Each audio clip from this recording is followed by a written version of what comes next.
Let's take a journey to one of Angola's most emblematic historic landmarks, the Fortaleza de São Miguel, or Fortress of St. Michael, which rises above the coastline of Luanda, offering not only stunning views of the city and the bay, but also deep insight into centuries of Angolan history. This formidable structure was built in 1576 by Paulo Dias de Novais, the grandson of the famed Portuguese explorer Bartolomeu Dias.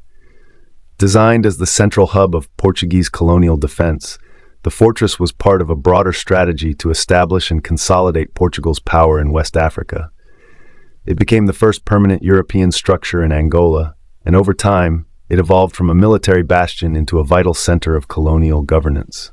Constructed from local stone and mortar, the fortress has thick ramparts, bastions, and turrets that reflect classical European military architecture of the 16th century.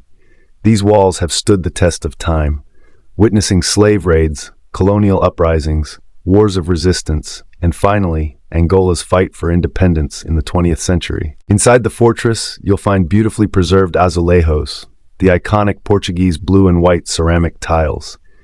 These are not just decorative, they tell stories. They depict naval battles, Portuguese conquests, royal ceremonies, and encounters between colonists and local leaders. Each panel is a window into the mindset and narrative Portugal wanted to project at the height of its imperial influence. For nearly 3 centuries, the fortress was also a key node in the transatlantic slave trade. From here, thousands of Angolans were detained, sold, and shipped across the ocean to Brazil and the Caribbean.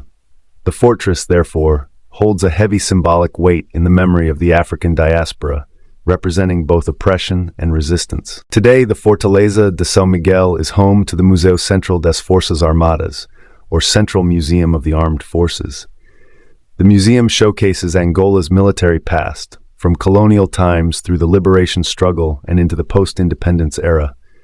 Visitors can explore an impressive collection of weapons, historical documents, military uniforms, and even aircraft and tanks displayed in the open-air courtyard. But the experience isn't just about what's inside. The elevated position of the fortress offers one of the most breathtaking panoramic views in Luanda.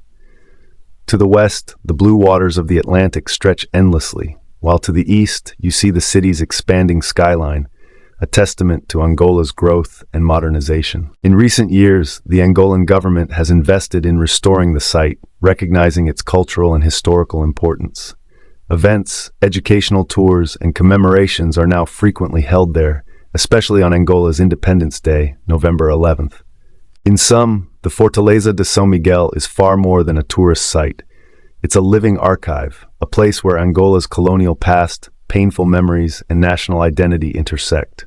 For historians, it's a resource, for Angolans, a place of reflection, and for visitors, a chance to connect with one of Africa's most layered and powerful historical narratives.